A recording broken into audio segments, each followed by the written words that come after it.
What if I told you that our push towards more technology comes with a caveat?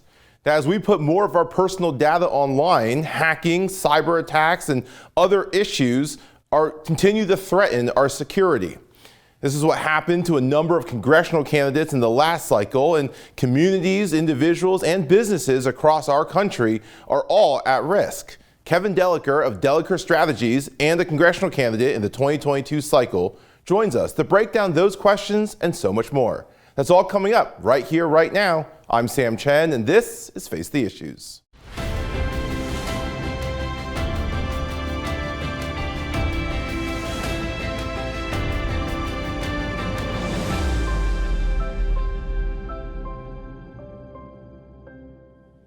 Good evening and welcome to Face the Issues. I'm Sam Chen.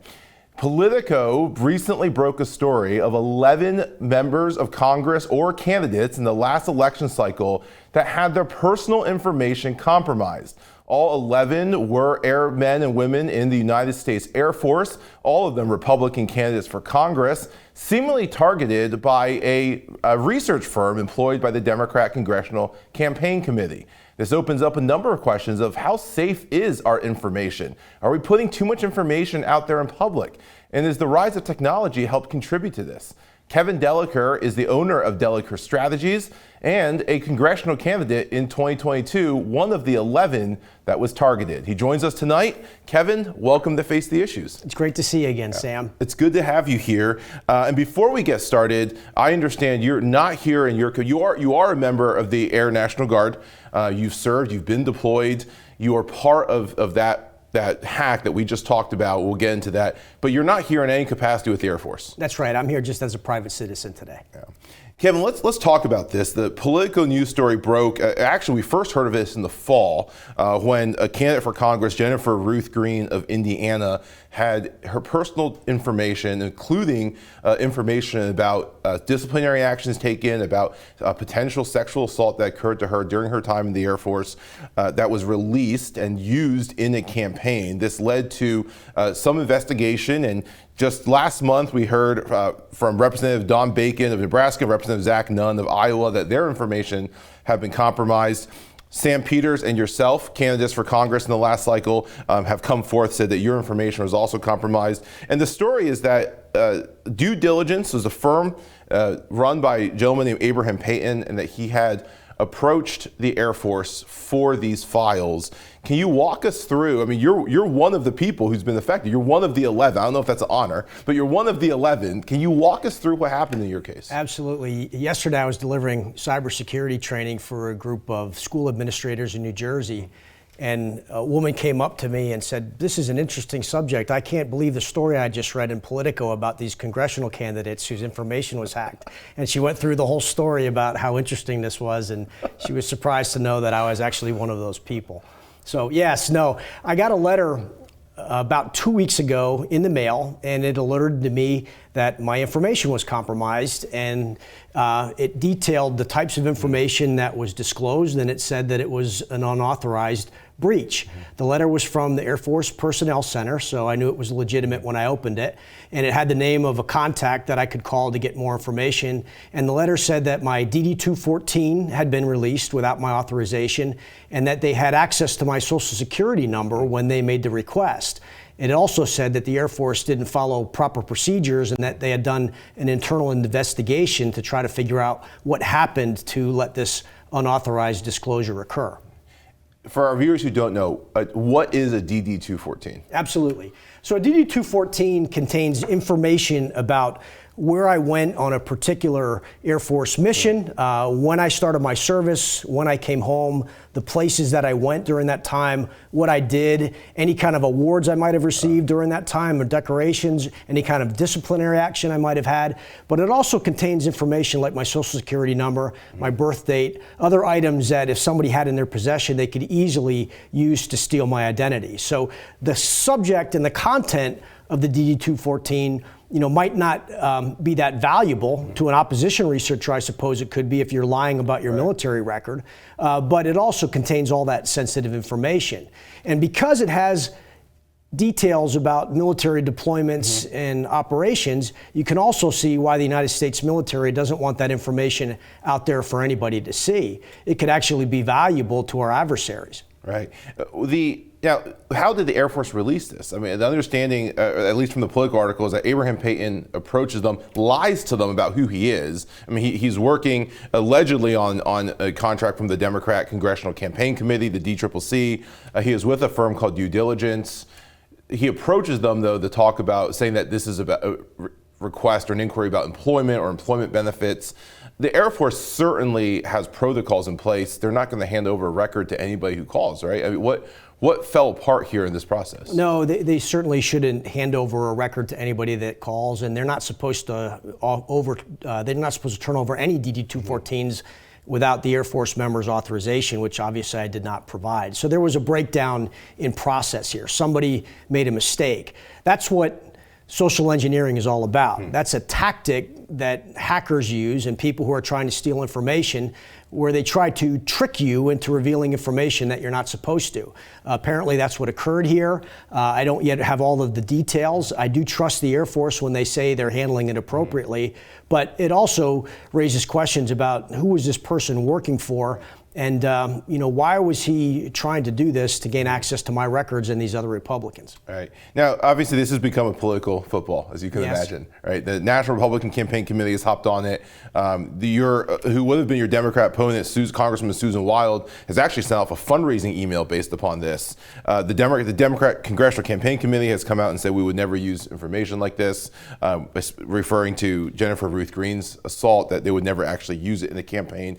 But there is it seems like there's something beyond simple political hackery, if you will, or the political jargon or the winning and losing. Congressman Don Bacon, who was one of the sitting members when this hack occurred, his information was compromised.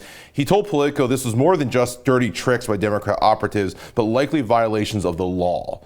And there's a security issue here. I imagine, if your service record, if where you served, and you've been deployed, if where you serve is public, and there's issues with the people you served with, or the countries that you were in during times of war, potential enemies. This is something that is at least confidential, if not classified, for a reason. Well, according to the letter that I received from the Air Force, this gentleman that worked for this particular company used false pretenses to gain access to my military records. And if that's in fact the case, then he probably broke the law. And I would hope that the FBI or the Air Force Office of Special Investigations would be conducting an investigation that would result in criminal charges if in fact that is the case. I think for me, I didn't even know that this was part of a larger group of former congressional candidates that were targeted. When I had my initial conversation with the representative from the Air Force, he hinted that there were other people involved, but didn't give me any details.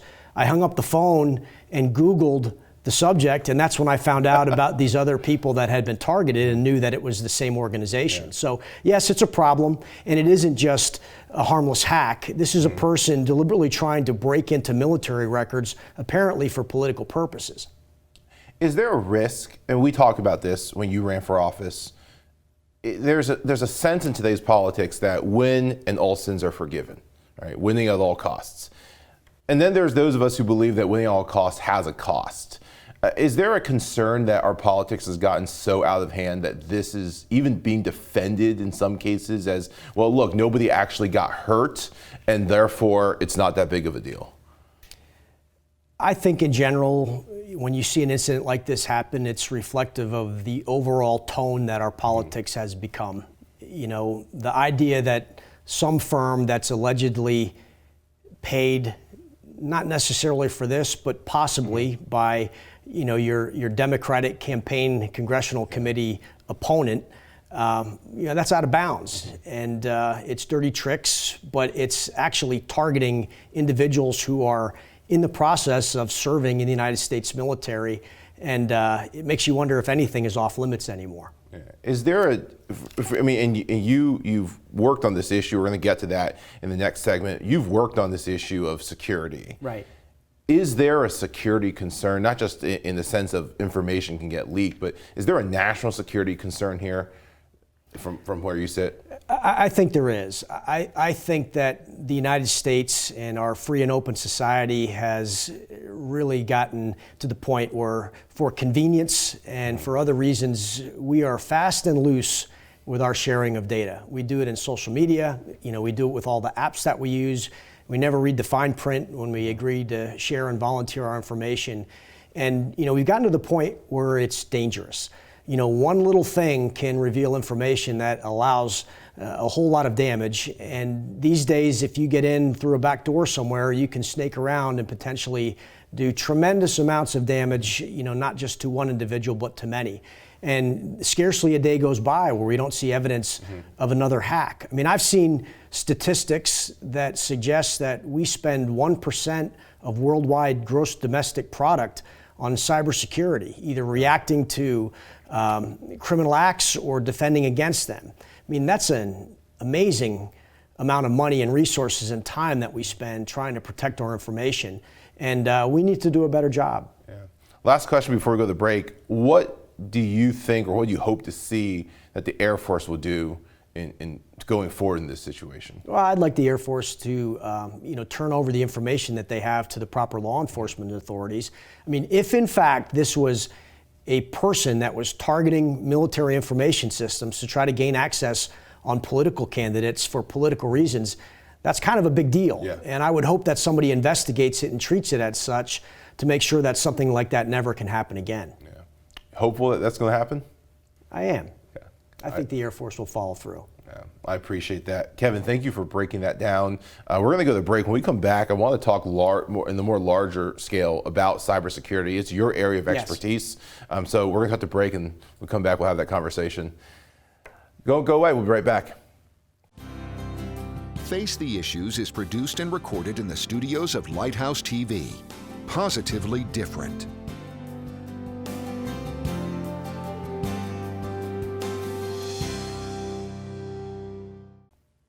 Welcome back to Face the Issues. Kevin, thank you again for joining us.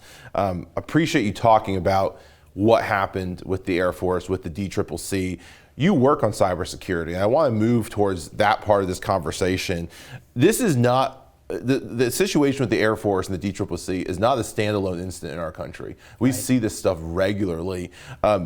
Not that long ago, China hacked the Office of Personnel Management in the federal government. They stole some 19,000 federal employee files. I was part of that one. The federal government has since said, because of that hack, actually anyone that worked in the federal government's records were at risk, whether they were taken or not. Locally in the Lehigh Valley Health Network is actually currently dealing with a hack out of Russia, the Black Cat hack. We just found out at the time of this taping that they had released photos of cancer patients on the dark web. We know that China is utilizing other avenues, WeChat, TikTok, and other avenues for spying, gathering information, and so forth. So this is not something that is necessarily new. Let me ask you this. In your experience, how seriously do the American people take cybersecurity? Not necessarily like government agencies, but common to everyday Americans. How serious do we take cybersecurity? Well, I think our cybersecurity protections are only as good as our weakest link. Now, you described me a minute ago as a cybersecurity expert, and I'm going to push back on that. I hire cybersecurity experts to make sure that we bring the proper tools and techniques into play. But one of the things that I see time and time again with respect to cybersecurity is that training really becomes a problem. And if you have all the best technologies and the greatest equipment and a really crackpot security team that's going to lock your organization down, if you let somebody in from the inside inadvertently because you're tricked or fooled or you're careless, none of those defenses really matter. Let me give you a real world example that I just saw earlier this week. I took my son to the doctor. He had a doctor appointment, and I'm walking around the doctor's office and I see some laptops that are on carts opened up that some technician or doctor or nurse was just looking at recently, and guess what? There's patient information exposed right there for me to walk by and take a look at. And I sat down waiting for an appointment to be scheduled, and I could hear the receptionist talking about somebody's social security number right there over the phone to an insurance company. These are the types of things that people don't think of when it comes to cybersecurity. It's not the IT department that failed in that instance. It's all those people that aren't aware of what cybersecurity actors can do in order to steal that information and monetize it. I think that's another thing that people don't really understand either. You know, the hack that you talked about with me seems to be politically motivated. But most of the attacks that are happening in the United States right now are done by organized international crime groups that are very sophisticated, and their number one motive is to make money. I think that's probably what was behind the recent attack on the Lehigh Valley Health Networks as well. Yeah, and to your point, LVHN has stated that there was a request for ransom. They, as a policy, do not pay those requests for obvious reasons, but there was a request for ransom, the idea of that there's a blackmail scheme that goes with the hacking. Let me ask you this, how does somebody get into an account? I mean, you brought up earlier, a lot of this is just we're too careless with their data and we're leaving laptops open. And even back to college days where we would walk into our friend's dorm and they have their Facebook account up, so we start posting and changing their, all their likes and preferences, and that's more of a prank, but it demonstrates just the complete lack of awareness of the American people of what data they put and where they leave it. But with accounts like social media, bank accounts, and so forth, how does somebody get in? Is there a back door that's opened? We all hear you gotta log out of your accounts and close your browser. Is that actually necessary? Yeah, it depends on the situation, especially if you're using, some type of a public Wi-Fi network, which is inherently very insecure. Most of the work I do is with schools and municipalities and colleges, mid-sized businesses, and the number one way that perpetrators get in is through social engineering. I mentioned that term earlier. It's a fancy way of saying tricking people. The most common way is by phishing emails. You might have heard the term. This is when some cyber criminal develops an email that usually tries to alarm you, upset you, make you take urgent action because something is happening. Your account's frozen, you need to help somebody, and then you start to move faster than your mind is thinking. It fools you into clicking on a link, or it fools you into opening attachment, or it fools you into giving away information that you should not because you feel compelled to move quickly and act in based on that request. It seems like that is what that Airforce person did when they revealed my confidential information. They were tricked into giving away information that they shouldn't have. I do want to note too, when I gave that example of the hospital, that was not Lehigh Valley Hospital. I just want to make sure, that's a sensitive subject for them right now. Yeah, absolutely. No, and to your point, we hear stories of even people who call an elderly couple and say, hey, your grandson, your nephew, your niece, whatever, is in a dire situation. You need to wire this amount of money. If you tell the police, they're going to be in trouble. And there's a sense of just doing it without checking or confirming because of that panic, and it tugs on those emotional kind of strings.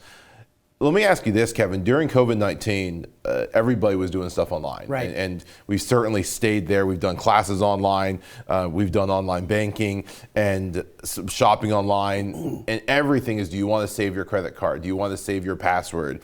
And the simple thing is yes. And all the young people that I work with, my students, they jokingly say I'm old because I don't use things like Venmo. I don't send money through apps.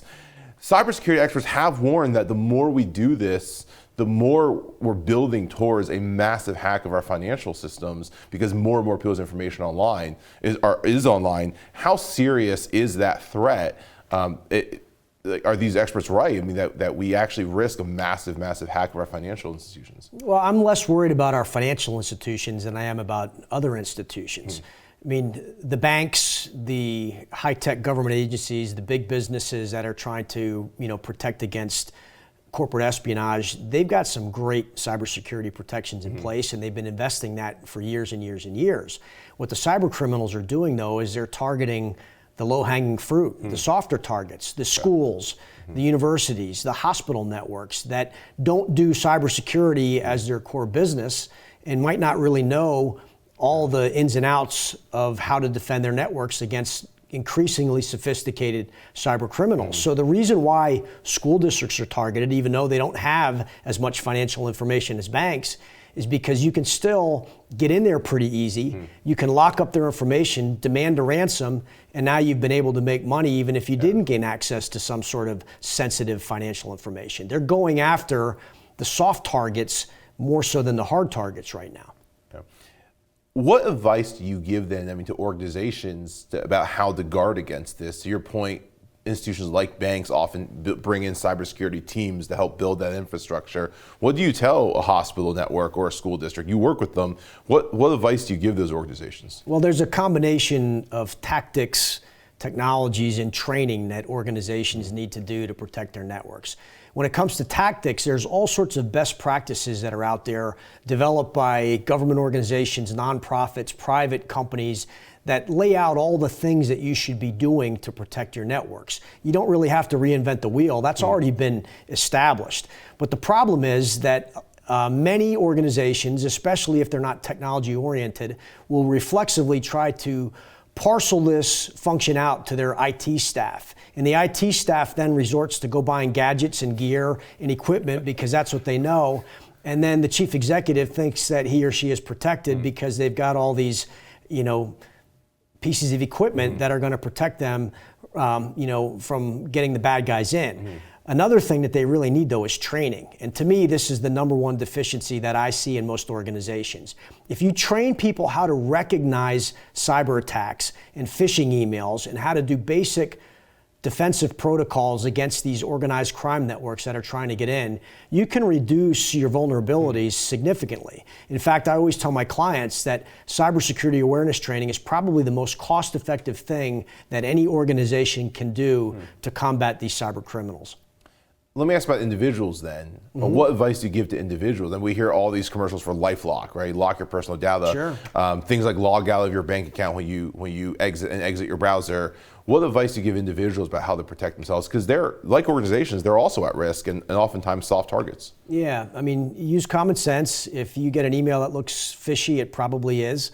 Make sure that you're using long passwords and you don't use the same user ID and password combination across multiple websites.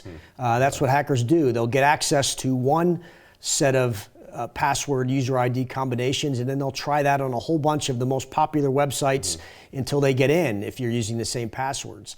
Get your kids off TikTok. People keep warning about it, but nobody seems to be taking that seriously. The FBI continues to talk about how dangerous this is, and I would support a ban of that app completely. It's, the Chinese Communist Party has their fingers all over that company, and we still don't seem to take that threat seriously. Yeah.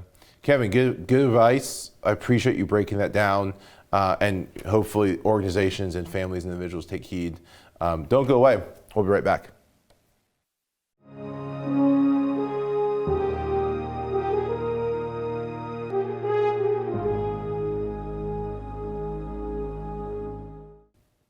Welcome back to Face the Issues. Kevin, again, thank you for being here, for joining us.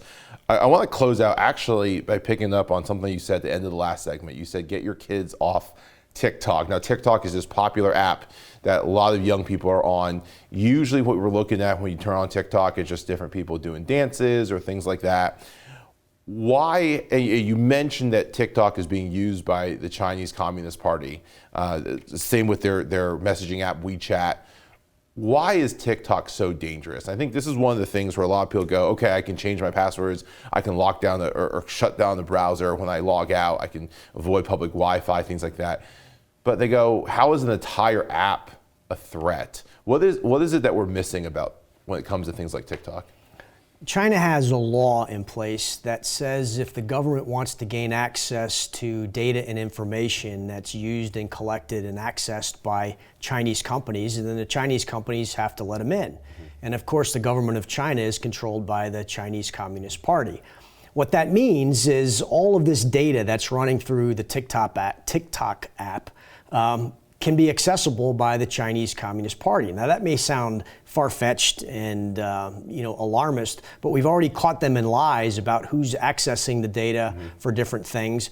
And we know that even if American executives that work for TikTok give us assurances that China would never want to go and access all this information, they might not even know that the Chinese Communist Party has people that are in there digging through this data. So what could China do with it? Well, number one, they're collecting all this information about American habits, who they are, what they do, your permissions on that TikTok app on your phone, could potentially leave your devices susceptible for people coming in and doing things to your information remotely.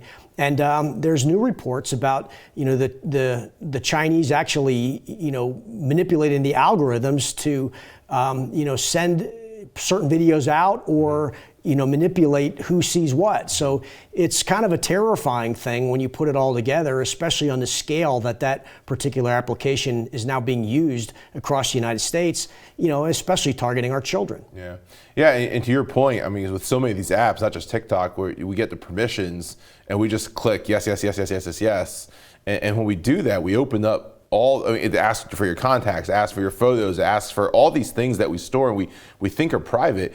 One of the things you've hinted at and you said, but it's permeated this conversation, is that we as individuals are the ones that are too careless in putting our data out there.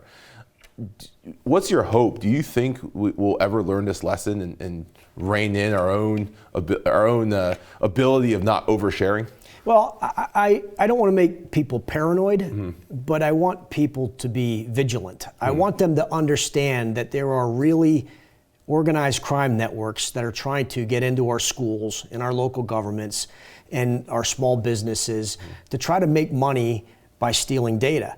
And that's not just individuals, it's entire institutions. So we have to be mindful that there are bad people out there trying to gain access to our private information and be a little bit more careful about how we share it and who we share it with.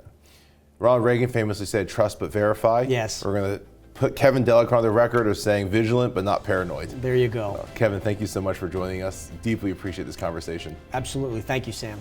A pleasure. That is our show for this evening. I want to again thank Kevin Dellicker for joining us and for discussing this imperative issue that faces all of our families and our communities. And of course, thanks to you for tuning in. And we hope you'll join us again right back here next week.